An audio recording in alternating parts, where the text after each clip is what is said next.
Buenas tardes, les habla Cristian Alarcón. En este webinar vamos a revisar la encuesta que ustedes tuvieron la oportunidad de confeccionar y vamos a revisar con ejemplos concretos cómo implementar los dos puntos más altos de la encuesta, que básicamente tienen que ver con usar la norma ISO 31000, la gestión de riesgos y cómo confeccionar una matriz de gestión de riesgos adecuada para sus organizaciones.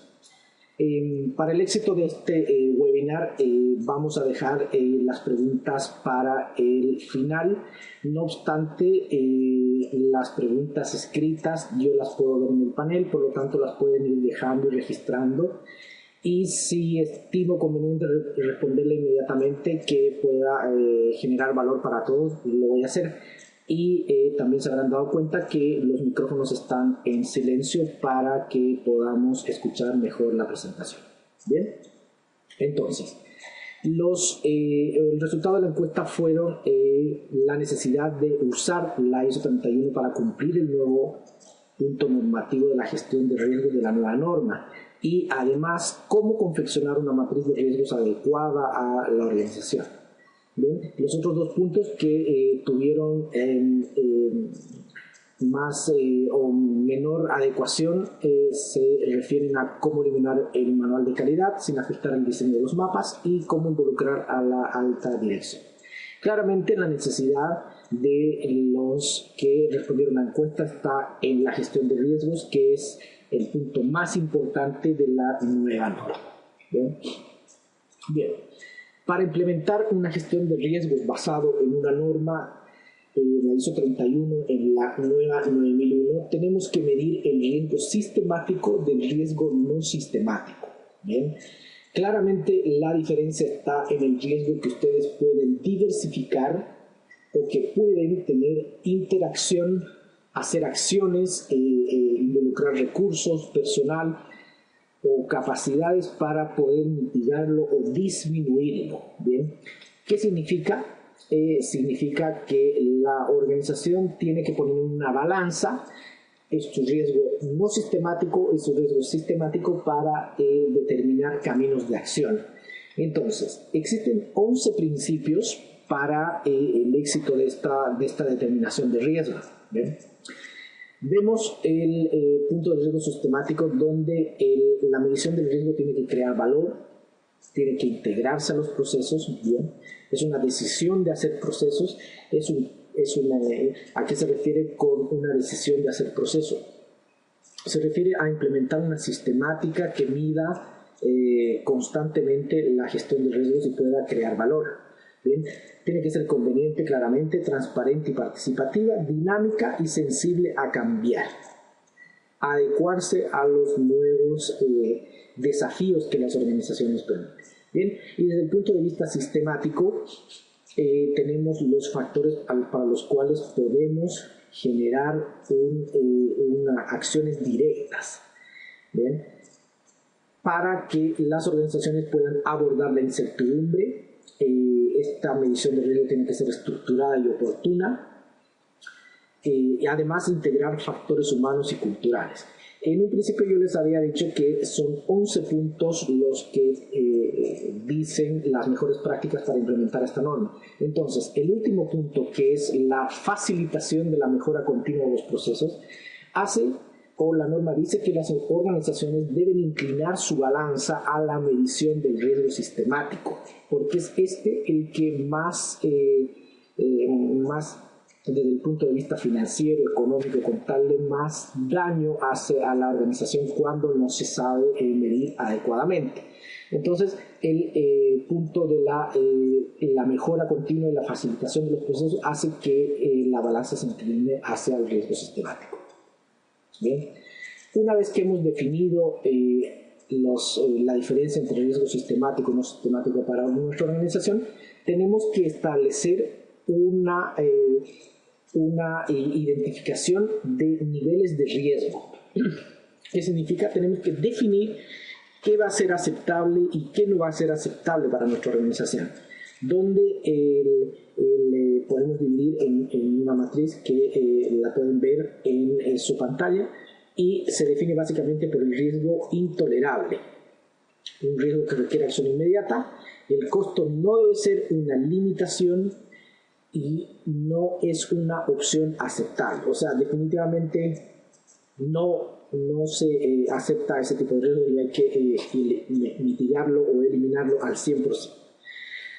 Contra eso tenemos un riesgo razonablemente aceptable. Bien, requiere una acción, pero el impacto de que suceda es muy bajo, se puede programar su atención y se puede reducir conjuntamente con otras mejoras operativas. Bien, entonces el establecimiento del nivel de riesgo va a decir o les va a decir a la organización qué es aceptable y qué no es aceptable. Bien.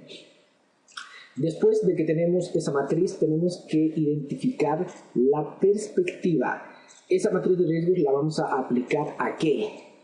¿A qué puntos de nuestra organización? Entonces, vemos los clientes. Bien, tenemos que hacer una medición de riesgos desde el punto de vista financiero, desde el punto de vista del aprendizaje y el crecimiento. ¿A qué se refiere el aprendizaje y el crecimiento? El caso específico y típico de la capacitación, donde, por ejemplo, un riesgo puede ser ¿qué pasa si lo capacito y el funcionario se va de la organización? Pero también desde el punto de vista hay que tener en cuenta qué pasa si no lo capacito y el funcionario se queda en la organización. ¿Ven? Se refiere a eso el aprendizaje y crecimiento.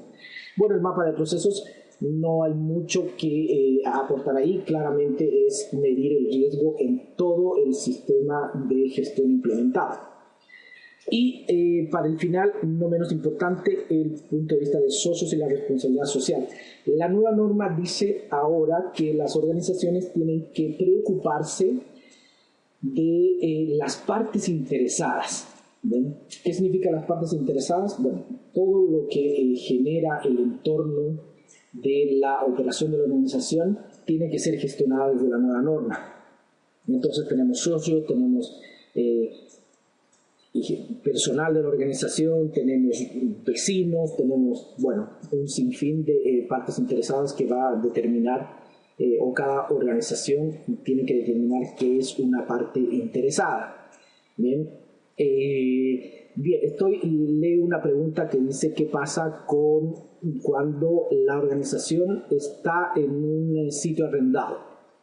Bien, específicamente cuando la organización está en un sitio arrendado, no es que se va a traspasar el riesgo al arrendador, sino más bien en conjunto deberían llevar a cabo una gestión del riesgo para ver cómo pueden mitigar. Se me ocurre que el arrendador, por ejemplo, tiene que cumplir una serie de permisos legales, ambientales, financieros, de patente para que ustedes puedan operar. Por lo tanto, ustedes deberían hacer exigible al arrendador la gestión de estos riesgos. ¿Bien? Ok. Esta perspectiva de clientes, financiera, aprendizaje, crecimiento y socios es una sistemática que la definieron Norton y Kaplan. ¿Bien? Ahora, esta sistemática no aborda adecuadamente, a mi criterio, el tema legal. Por lo tanto, el tema legal lo vamos a ver más adelante y cómo yo he podido incluirla en esta organización, en esta medición de la perspectiva. Bien. Después que hemos medido el riesgo sistemático y el riesgo no sistemático y tenemos además la perspectiva de operación en la cual vamos a aplicar esta medición, con estos tres inputs podemos determinar una matriz de riesgos SLN. ¿Qué quiere decir SLN? Significa matriz de riesgo sistemático, laboral, L de laboral y N de no sistemático. ¿Por qué lo separé y puse el riesgo laboral separado de los otros dos? Bueno, básicamente porque hoy día las organizaciones tienen identificados sus riesgos laborales. Bien, y estos se han mitigado adecuadamente con la prevención de riesgos. Por lo tanto, esta matriz debería estar separada de los riesgos laborales para que las organizaciones puedan integrarlas de mejor manera. Bien, vamos a ver tres ejemplos más concretos acá. Por ejemplo, una matriz SMN significaría riesgo sistemático medioambiental y no sistemático. Bien, para organizaciones que tienen ISO 9001 e ISO 14000. ¿Bien? Básicamente es para no hacer un trabajo doble. Podemos hacer la separación o la integración, depende el tipo de riesgo o si es factible integrarlos. ¿Bien? La matriz de riesgo SIM está más bien adecuada a organizaciones que tienen ISO 22000 integrada con ISO 9001. Significa que se ha realizado una matriz de riesgos sistemática de inocuidad y no sistemática. Bien, y la otra perspectiva que hoy día se pueden abordar las organizaciones es al riesgo de informática, que aquí está descrito como IT. Básicamente para organizaciones que tienen ISO 27000 integrada con 9001, que hoy día es muy común. Entonces, una vez que hemos determinado esta matriz, que hemos determinado los inputs de la matriz de riesgos, vamos a pasar a poblar la matriz. ¿Bien? Aquí tienen un ejemplo concreto de cómo se debería o cuál es el resultado de este proceso. Bien. Vamos a ver punto por punto cómo se arma esta matriz. Aquí ustedes ya están viendo el resultado final, donde el riesgo identificado es no contar con ISO 2015 y la conclusión es que es un riesgo alto. Bien, vamos a ir punto por punto cómo confeccionar esta matriz. Primero tenemos que identificar una probabilidad. Bien, ¿qué significa? Asignar un valor a la probabilidad de la ocurrencia de los riesgos que ustedes puedan identificar, de las acciones que ustedes tengan que hacer para mitigar esos riesgos, donde la mejor forma de asignar un valor es que el valor menor sea inversamente proporcional al valor mayor, no solamente en números, sino que también en concepto. ¿Ven? ¿Qué quiere decir esto? Por ejemplo, que la probabilidad que ese riesgo sería excepcional, lo opuesto sería que sea muy probable. Es raro que suceda, lo opuesto sería que es posible que suceda, ¿bien? Y así sucesivamente. Entonces, primero identificamos la probabilidad de ocurrencia de cada riesgo, ¿bien? Conscientemente desde cada perspectiva que nosotros podamos tener en la organización. Luego de esto, vamos a medir o vamos a determinar el impacto de esta probabilidad. Igual que cómo determinamos la probabilidad, tenemos el impacto, donde un impacto insignificante le asignamos un valor muy bajo y lo opuesto sería catastrófico. ¿Bien? Ahora, ¿por qué he puesto catastrófico? Quiero dejarles muy claro que catastrófico se refiere efectivamente, o el concepto que yo quiero que ustedes interpreten es que es pérdida de recursos financieros. ¿Bien? No estamos hablando de catástrofes de terremotos o algún tipo de esas catástrofes. ¿Bien?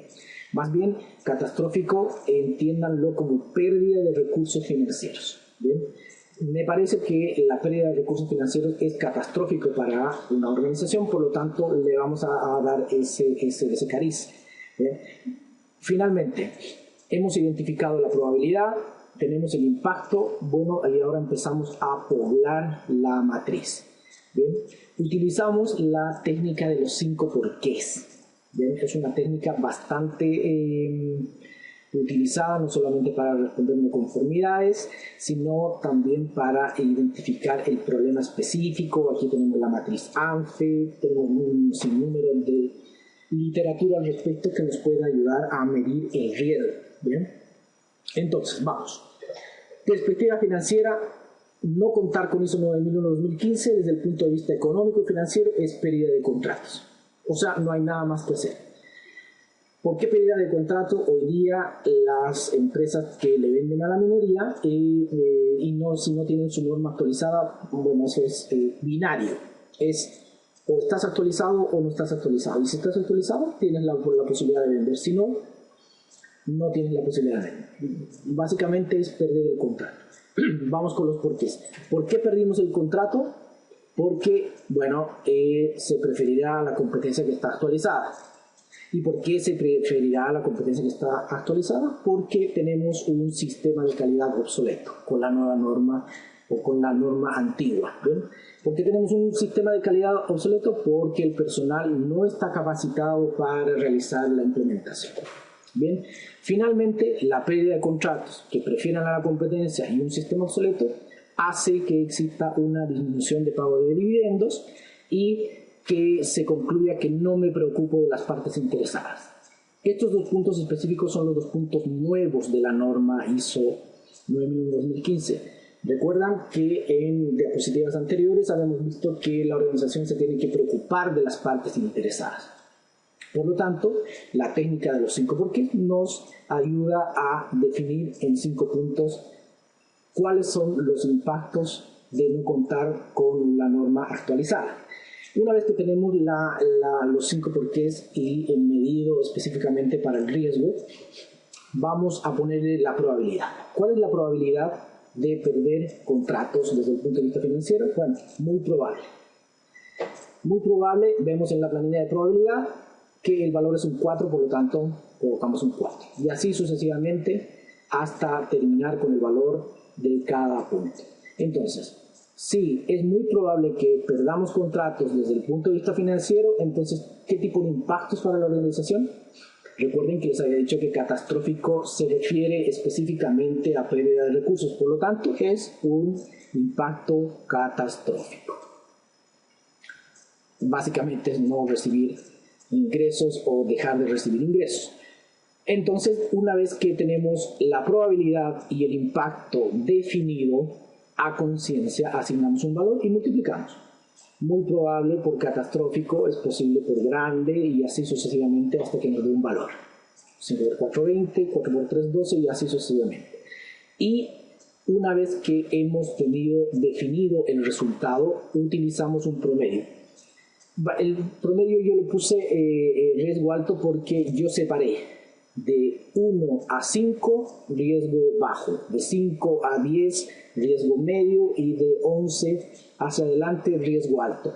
El nivel de rangos que ustedes quieren definir, bueno, es a criterio y depende de cada organización cuál es el riesgo que le va a dar. A lo mejor hay organizaciones donde el 80% de sus ventas se realizan con clientes que no piden ISO y solamente el 20 clientes que piden ISO. Por lo tanto, es muy raro que exista ese tipo de organizaciones, pero puede suceder. Por lo tanto, a lo mejor el nivel o el promedio mediante el cual ustedes van a concluir que no contar con la nueva norma va a ser alto, medio o bajo. Bien. Estoy viendo una pregunta sobre el impacto moderado. ¿Qué significa?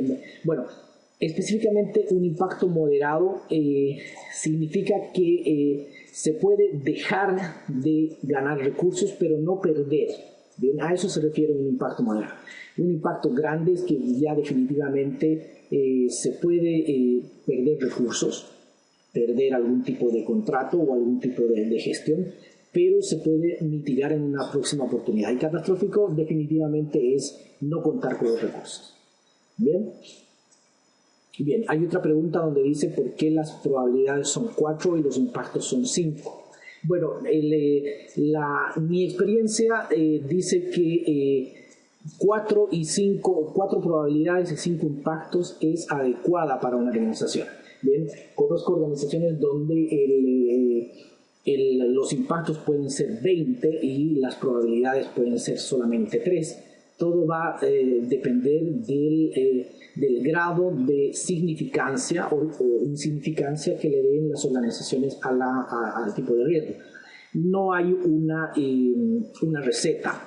4 o 5 me parece adecuado y, por ejemplo, podemos agregar hasta un sexto que podría ser un impacto legal que puede ser que no es más grande que catastrófico ni menos que insignificante, por lo tanto, o es un riesgo que no se puede diversificar. pero todo va a depender de cada organización. ¿Bien? En resumen, o raya para la suma, no hay una receta, todo va a depender de la organización y de lo que ustedes quieran definir como niveles de impacto. Bien, ok, vamos a ver.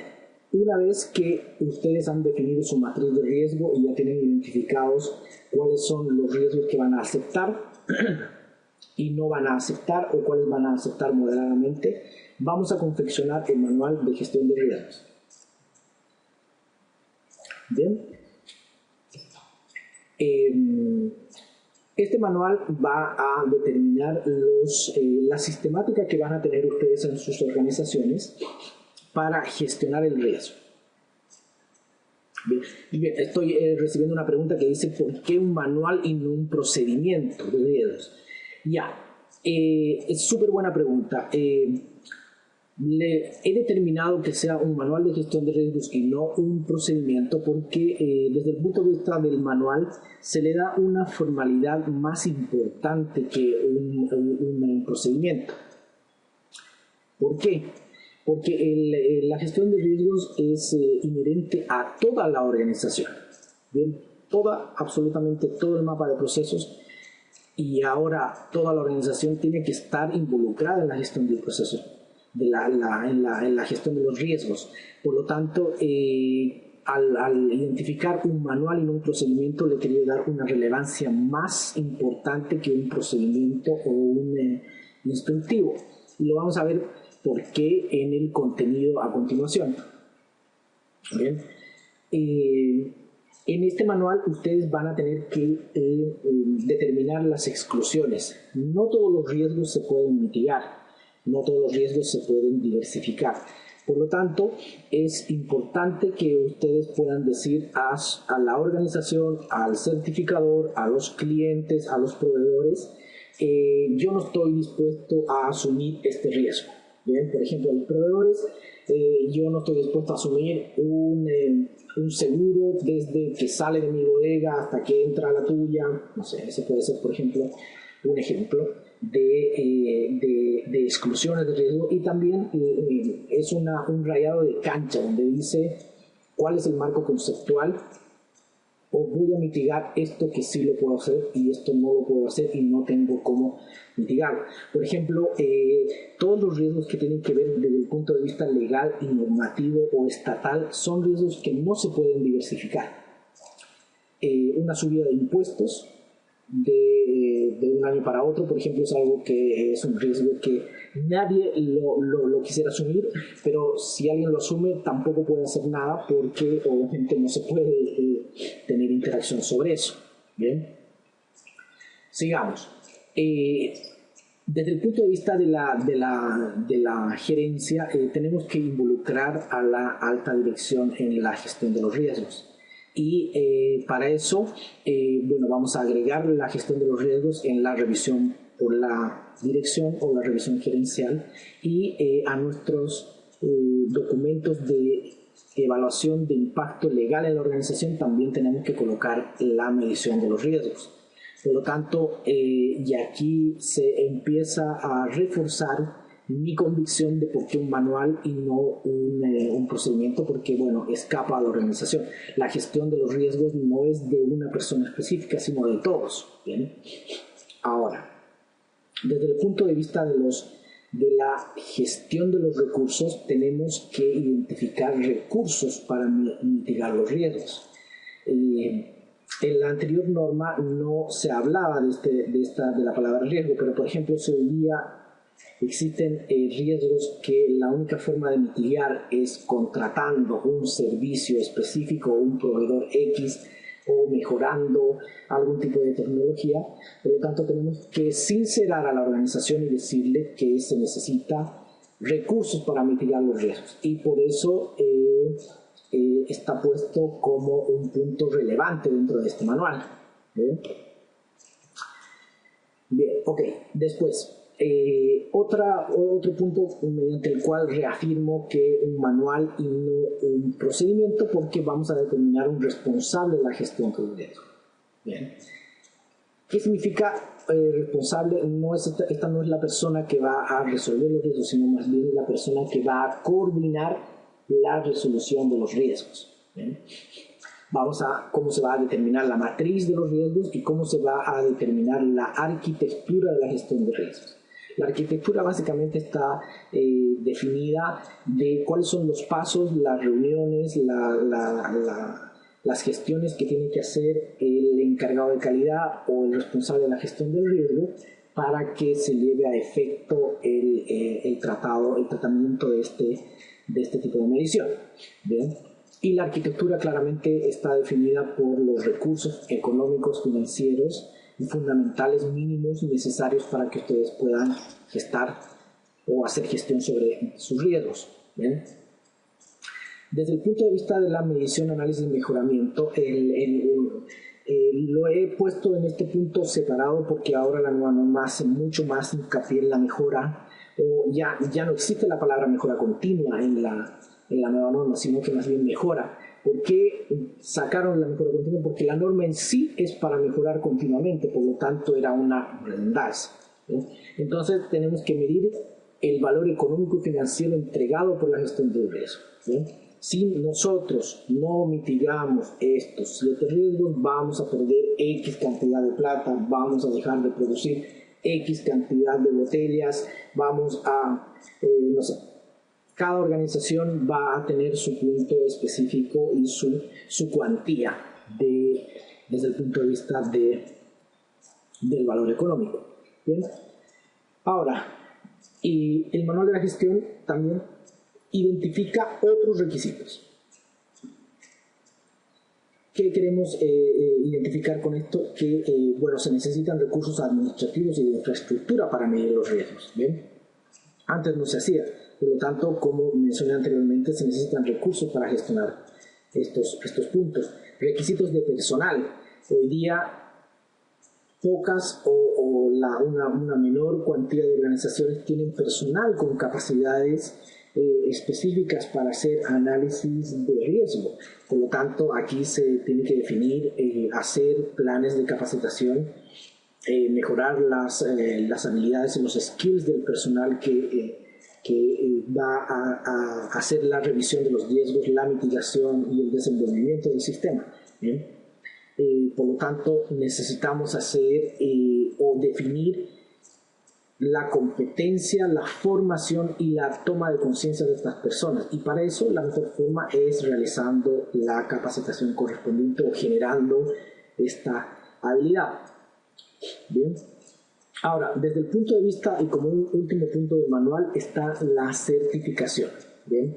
Como la nueva norma dice que ahora se tiene que gestionar el riesgo de la manera que las organizaciones lo determinen, es posible o tenemos que definir en sus organizaciones si la medición del riesgo va a ser parte del texto del alcance de la certificación. Hoy día la certificación abarca a qué se dedica la organización y a las industrias a las cuales está prestando servicios. Por lo tanto, se tiene que definir si además de ese nombre y apellido se le va a poner un segundo apellido, donde diga que, por ejemplo, además mitigamos los riesgos inherentes a nuestra organización. Porque ahora la norma no necesariamente todo lo que hace o todo lo que está en el alcance de lo que las organizaciones se hace.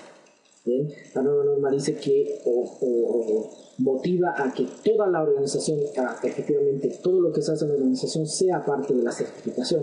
Por lo tanto, pueden haber organizaciones que decidan transparentar que también están midiendo esos riesgos como una manera de dar tranquilidad, de otorgar transparencia al futuro mandante. ¿Bien? Ok, vamos a pasar a la ronda de preguntas. Pueden abrir sus micrófonos y antes de que partamos con la ronda de preguntas por micrófono, este procedimiento va a quedar cargado en los sistemas de cada uno de ustedes y vamos a ir poblando el punto a medida que vayamos realizando las implementaciones en sus organizaciones. Bien, bueno, a alguien se le abrió el punto ok, listo, eso es todo. Vamos a partir con las